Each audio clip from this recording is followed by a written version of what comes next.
everybody. Good morning. Welcome to our third open webinar of this year, where we today focus on the home improvement segment. So for today, I would like to start with a brief introduction of USP.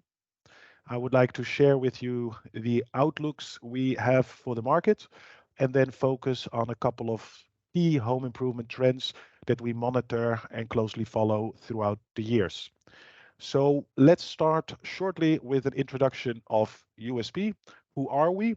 Well, we're a market research agency operating internationally and specializing in the construction, installation, and home improvement market segments. We provide our clients with both dedicated, tailor-made market research, and we provide multi-client off-the-shelf report. We have been active in the market for over 30 years now, and we are heavily internationalized. So the majority of the business and research we do is international. When it comes to customers whom we serve, this is a selection of customers whom we are working for. As you can see, we work throughout the business value chain of construction, installation, DIY, both for the manufacturers of materials, but also for the wholesalers. And I already referred briefly to our multi-client portfolio. Today, we're going to focus on insights coming from the European Home Improvement Monitor. This is a research we conduct amongst consumers. We do 26,400 interviews in 11 countries on an annual basis. And every quarter, we publish a report.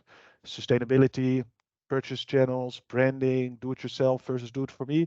These are all topics that are coming back in these reports. If we take a little bit closer look, you'll see the countries highlighted in blue on the right-hand side, and the key trends, as I already mentioned, the key topics that we address with these reports. Now, with these reports, we focus on the home improvement market. And with home improvement, we include do-it-yourself and do-it-for-me. So it is the, let's say, complete scope of home improvement. And the reports provide information on a European level, on a country level for home improvement behavior in general, but also on a product category level. I will not dive too deep today into all of the, let's say, product category insights, because this will really take a long time. But here you can see which categories are included in the European Home Improvement Monitor. So for which categories we have, let's say, product-specific information. Now, with that out of the way, the fun part can start, and I would like to start with our outlooks.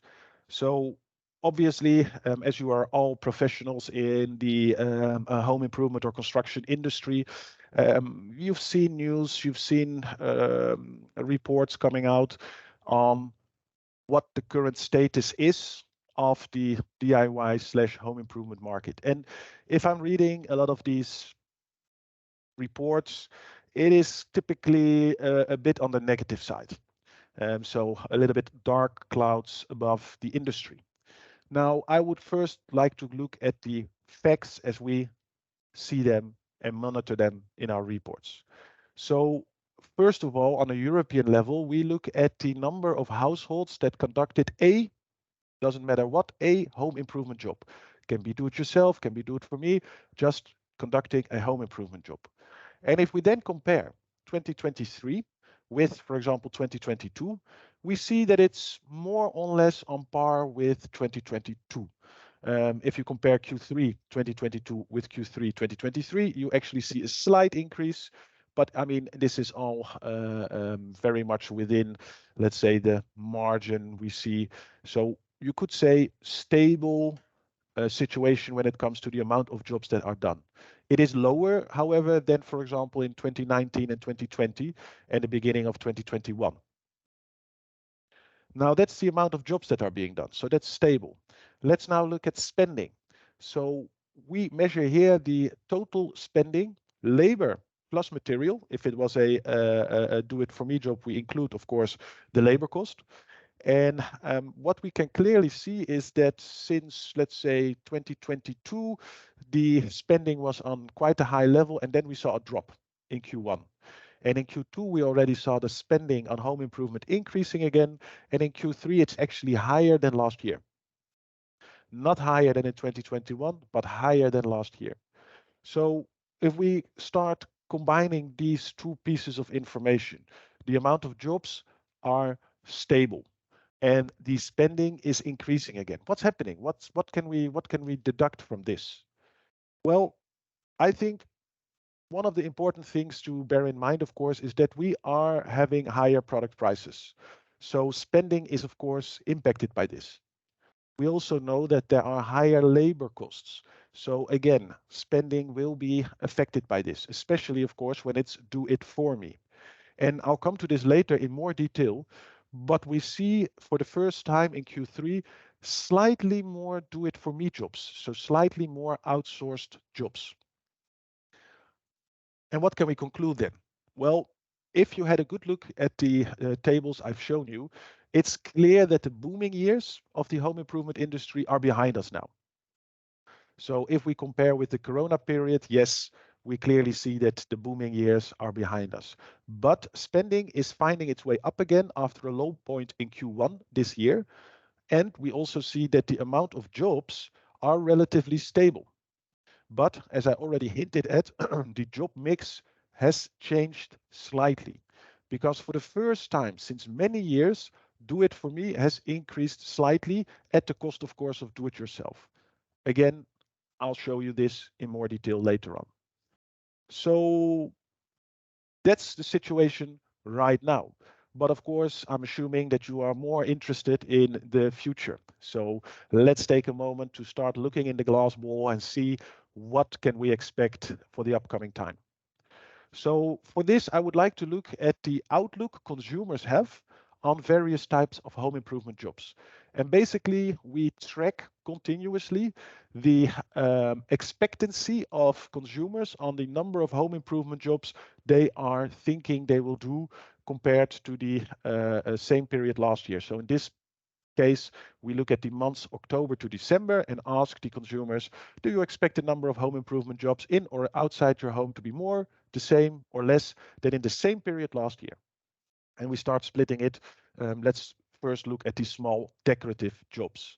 So what is clear that since Q1, the amount of small decorative jobs, the amount of consumers stating that they will be doing more jobs than the same period last year has decreased, and the amount of less jobs than the same period last year has increased. The level of same has also decreased somewhat. But if you look at it from a broader perspective, the outlooks for conducting small decorative jobs remains relatively stable. It is decreasing somewhat, but relatively stable. And if you look at the saldo, so the people that say I'll be doing less jobs, minus the ones who state that they will be doing the same amount of more jobs, there is a negative development here. So what can we expect? Less small decorative jobs, just like we've seen happening throughout the year. Now, if we look at the larger decorative jobs, a similar image arises. So a relatively stable or slightly decreasing percentage of consumers state that they will be doing more large decorative jobs. We see that the share that says the same is also quite stable, and less jobs remains quite high, but relatively stable. What is interesting, though, is that if we look at the decrease, and it is less strong than, for example, with the smaller decorative jobs. Now, that's not all. We, of course, also have small constructive jobs.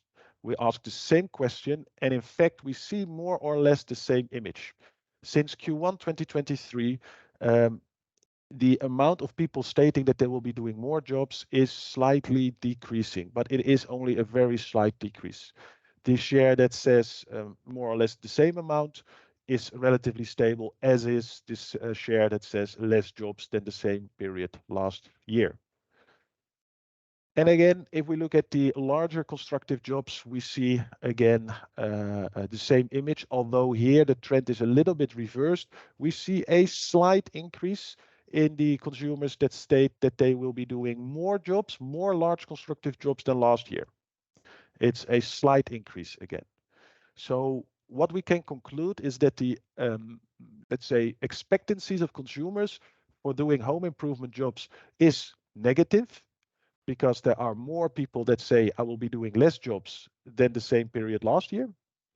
But it is still relatively stable. We don't see big swings. And if I need to indicate one, let's say, development is that we will see less small and larger decorative jobs and a slight increase in larger constructive jobs.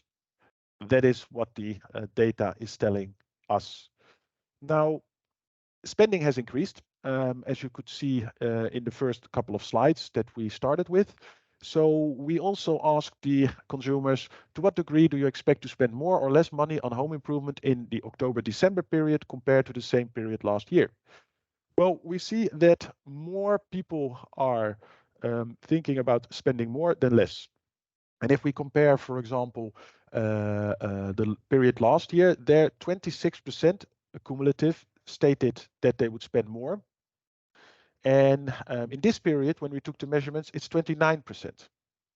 So even though the expectancies for the amount of jobs is relatively stable but negative, consumers do think that they will spend more. And I already addressed in the beginning a little bit why this is. This is, of course, higher product prices. If they start outsourcing a bit more, this also means higher labor costs. So that combination is also impacting the expenditure of consumers. I must say, though, that in terms of spending, there are big country differences. So there are significant differences. In some countries, the consumers expect to spend significantly less compared to last year, for example, Austria. And in other countries, they expect to spend significantly more, for example, in Italy. Now, so there is a lot of data. Sometimes it's conflicting a little bit, but we can still draw some conclusions if we take all of the pieces of the puzzle together. And once we've done this, and our view on the market is that we foresee a stable home improvement market in the upcoming years. A stable meaning not growing significantly, but also not declining significantly, so stability. And we do see indications that the job mix is shifting more towards larger constructive jobs and less towards small decorative jobs. Idea behind this also, of course, is that a lot of small decorative jobs have been done in the last 2 or 3 years.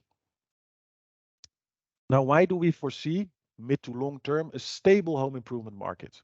Well, first and foremost, the housing market is locked. And what do I mean with locked? There is less movement within the housing market, and especially a lot less new build, residential new build. This is really under pressure, mainly due to higher building costs and higher finance costs. That is really putting a brake on the development of new build residential in many European countries. Now, what happens then is that consumers tend to stay a bit longer in their houses instead of moving. And we know for a fact in the past that this leads to more renovation. They stay longer in their houses. It means more renovation. Instead of moving maybe to a bigger house, they decide to significantly improve their current housing situation and doing larger constructive jobs, for example. We also think, of course, that sustainability improvements will still drive the market forward, especially for insulation and installation. And perhaps it will not be as revolutionary as some have thought in the beginning, but it is a strong evolution that we see more. We expect to see more sustainability improvements in the residential renovation market. Furthermore, the job mix is showing signs of slightly more do-it-for-me. It's not clear yet if this will continue, but the early signs show that there is a slightly more do-it-for-me growth compared to do-it-yourself. This means, of course, higher value being created. Yes, it's labor, but it still means higher value being created. Furthermore, if it comes to the do-it-yourself part, we clearly see that during the Corona crisis, a lot of consumers gained a lot of knowledge, gained a lot of experience in doing home improvement jobs. And again, we know from looking in the past that experience, knowledge really leads to more DIY behavior in the future. Consumers are just more comfortable doing these kind of jobs. However, I must say that market growth, we really need to be careful because it could be partly artificial. Again, higher labor cost, higher product prices will increase the value in the home improvement market without necessarily increasing the volume of products, for example, being bought. Now, finally, I got a lot of, I have been in a lot of discussions about our prognosis, stable home improvement market, and then many of our customers say, well, we see a drop. Yeah, that is true. If you compare with, let's say, the Corona peak years, it's very clear from the first slides that the home improvement behavior, both in terms of number of jobs done and the money spent, was at a really high level in the beginning of the Corona crisis. Now, if you compare the current market situation with this, let's say, abnormal high level, yes, then you could say the market, the home improvement market has decreased. However, if you compare it with the normal market period, situation before the Corona crisis, we see and we predict stability compared with that period. So far, the outlooks. Now I would like to walk you through some key home improvement trends. Now, obviously, I cannot cover all of the home improvement trends, so I would like to stick closely to the information we monitor in the European home improvement research. It is not, of course, everything we monitor, but just a selection of. Now, I would like to start with some information on orientation behavior, followed by buying behavior. Then, as promised, a closer look towards do-it-yourself versus do-it-for-me. And I would like to conclude with some information about sustainability. So let's kick off with orientation behavior. And we see something very interesting happening. Because if we look at orientation, and specifically online orientation, we ask the consumers the question, did you get information about your home improvement product online prior to purchasing? We see that since 2017, there is a slow and steady increase of consumers that orientate themselves online on home improvement products. However, since, let's say, 2022, we suddenly see a turning point. We see that the share of consumers stating that they orientated themselves online before buying home improvement products decreased somewhat. It is still on a high level. It's about almost half of all consumers buying home improvement products orientate themselves. But the, let's say, trend line upwards, that's no longer visible. In fact, we see a slight decrease. And if we break it down per country, we can see that this is the case in most countries. So in most countries, highlighted by the countries in orange here, we see that online orientation on home improvement products has decreased in 2022 compared to 2021. In other countries, in some countries, for example, Denmark, Poland, we do see the online orientation still growing. Now, as a consequence, the moment of brand selection, and we ask always the question, did you make your brand selection in store or did you already made your brand selection before going into the shop? Again, since 2019, we see the percentage of consumers who selected a brand prior to going to the store increasing from 32% to 21% from 32%, sorry, in 2019 to 38% in 2021. But after that, we see a drop. So in 2022, 36% of consumers selected the brand before going into the store, and the latest figures for 2023 show that this decrease is continuing, although slightly. So not only are consumers orientating themselves less online, so the trend line is going downwards, but this is also the case for the share of consumers making a brand decision before going to the store. Now, I think there are a couple of reasons for this, let's say, decrease in online orientation and a decrease in brand selection prior to going to the store. I think three key reasons. First of all, we see, of course, after the COVID pandemic, that there is a return to physical stores. So more consumers are going back towards the stores. Also, digital fatigue. So consumers, basically you and me, and I don't know what the situation with you is, but I also sometimes experience this a little bit. So many emails, so many meetings, that consumers are getting a little bit digital fatigue also when buying products in general, but specifically also for home improvement products. So they tend to do the orientation process more in store. And last but not least, and I think this is clear from in most countries, that the retail experience that the big DIY retailers are offering has improved significantly.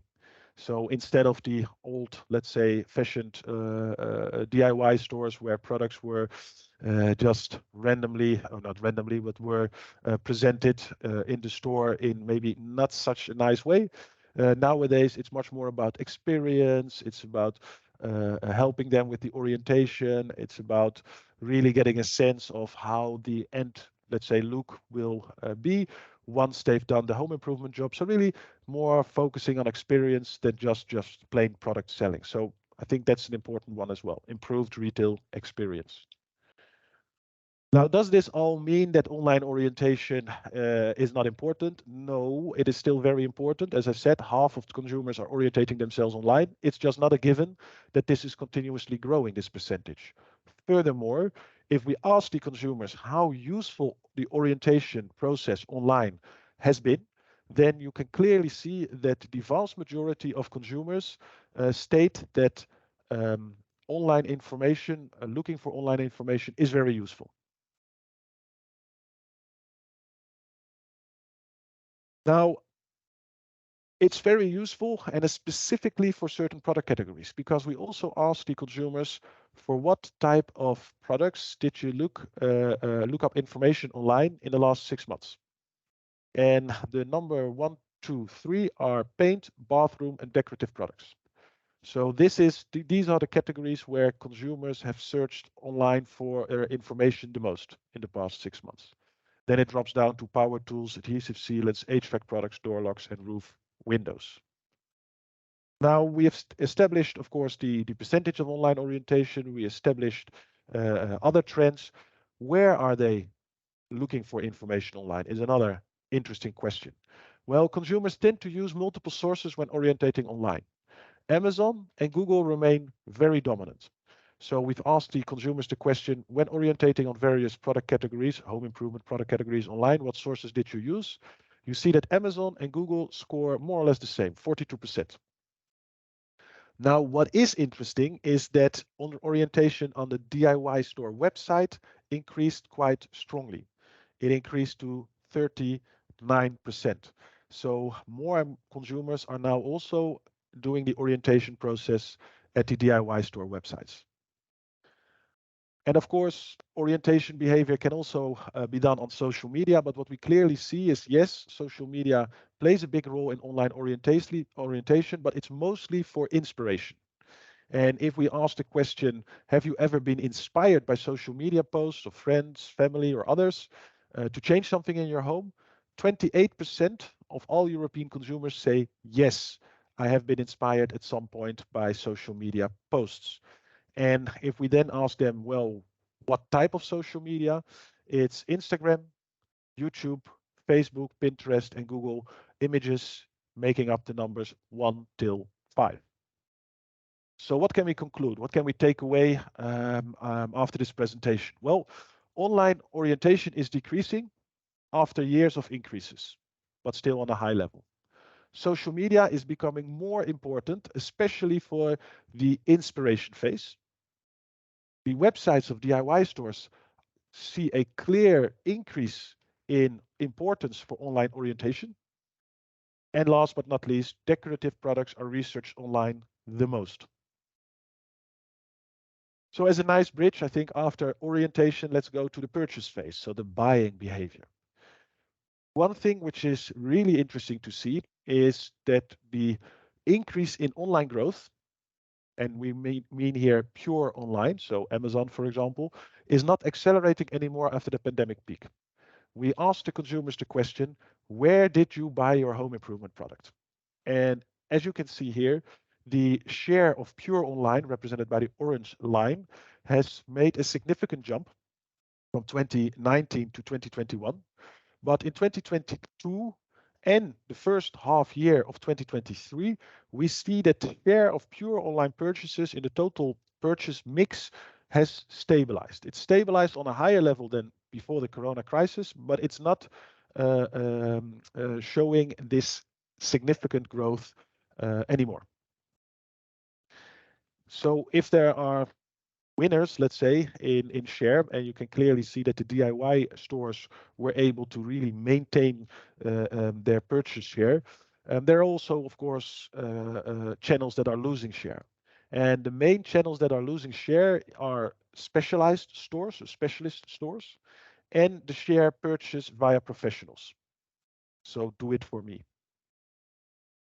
Now, if we look on a country level and we look again at pure online, you clearly see that in many countries, the share of pure online growth of purchase of home improvement products has flattened, but there are exceptions: Germany, Italy, Poland, and the UK. There we see the share of pure online buying of home improvement products still increasing.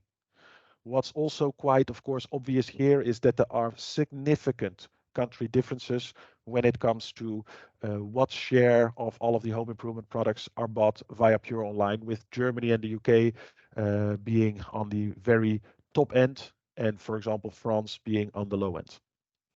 Now, of course, this is for the general, let's say, consumer. We can also start splitting it.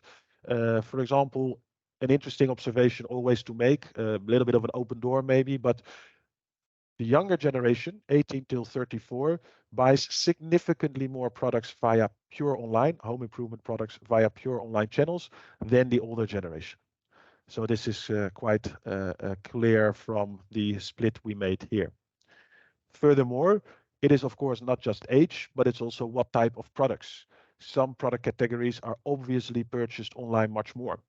And if we look at the products that are most frequently purchased pure online, then it's power tools, window decoration, dormer windows, also bathroom furniture, roof windows. And if we look at the products that are purchased pure online the least, we are talking about adhesives, tapes, sealants, sandpaper, and paint. Now, I've been making the comparison a lot towards pure online, and of course, pure online is not everything. We also see online sales at the DIY stores, and in the full reports, we can split this as well. But now I wanted to just focus on the difference between pure online versus the other channels, basically. And something else, what is quite interesting to see, is that we've asked consumers the following question: what website comes to mind first when you think about online purchasing of home improvement products? In other words, which, let's say, channel, if you could, or website has the biggest mental availability? Now, very interestingly, we see that in almost all countries, except for Poland, where we see Allegro, DIY stores are mentioned the most. And this has been different in the past. Normally, Amazon would score much higher, but you clearly see that DIY stores have been able to increase at least the mental availability when it comes to what website consumers think about first when they start thinking about doing online purchases of home improvement products.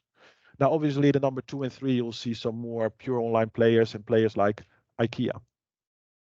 Now, what can we take away from this?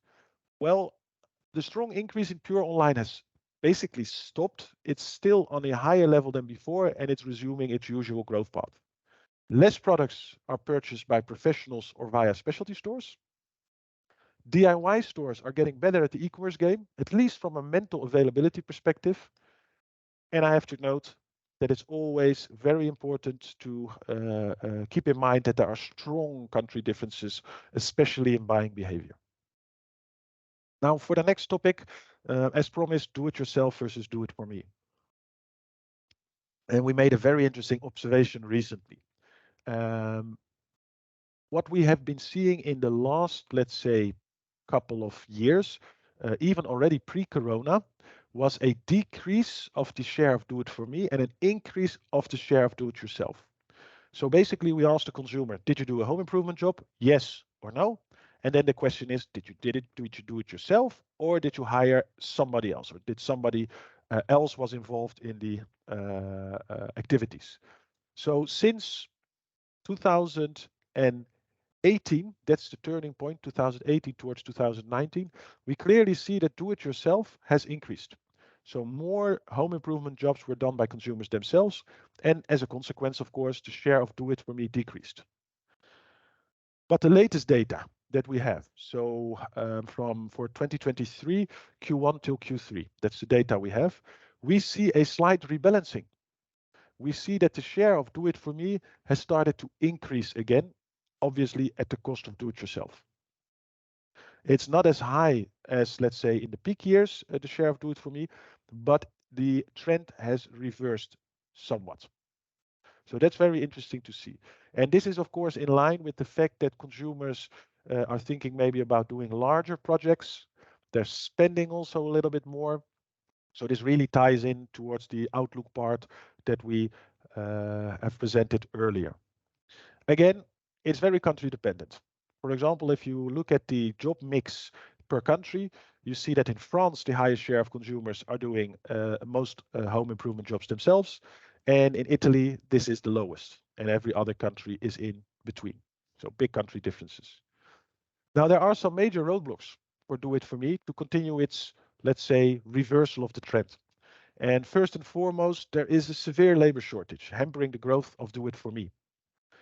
This is leading to higher labor costs and, of course, longer waiting times. And this is a very strong blocker. Furthermore, do-it-yourself is, of course, heavily influenced by the level of DIY experience that the consumers have. And as I already mentioned, due to the corona crisis and the increase in do-it-yourself behavior, the, let's say, level of experience, knowledge, and confidence of the average European consumer for doing home improvement jobs themselves is higher, which means that they are also more likely to do jobs themselves. Just tying back to the labor shortage, how bad is it actually? Well, it is quite bad. For example, this is a question asked towards professional painters. We asked them the question, do you experience a shortage of skilled labor? And the answers are quite obvious. For example, in the Netherlands and Germany, almost 9 out of 10 painters state that they are hindered severely by labor shortage. And also, if you just look at the age distribution in the construction industry, again, I took the example of the painters, professional painters. For example, in the Netherlands and the UK, almost 40% on average is from the baby boom generation. So they will start to outflow quite quickly, leading to even more labor shortage. And also, if we ask consumers themselves, for the upcoming 2 years, do you think that you would hire professionals more often, do jobs yourself more often? We can clearly see that the share that answers more often do it yourself is bigger and is slightly increasing still. So what direction will it go? I think it will all boil down to two things. On the one hand, demographics. I mean, demographics is just in favor for more do it for me. As the consumers are becoming older and are not able to conduct most jobs themselves. Also, if we start to see more and more bigger constructive home improvement projects, obviously more professionals will be involved as well.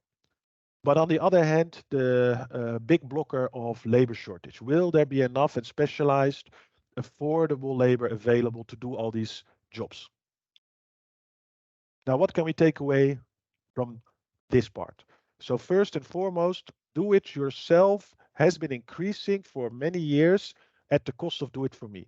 But in our most recent data, we see that there is a slight uptick in do it for me again. Well, is this temporary? Does it make a comeback? That much is very dependent on the balance of the aging society and whether or not labor shortage issues can be solved. Finally, enjoyment and price sensitivity are the biggest drivers for more do-it-yourself, and age and low skill levels are the biggest barriers.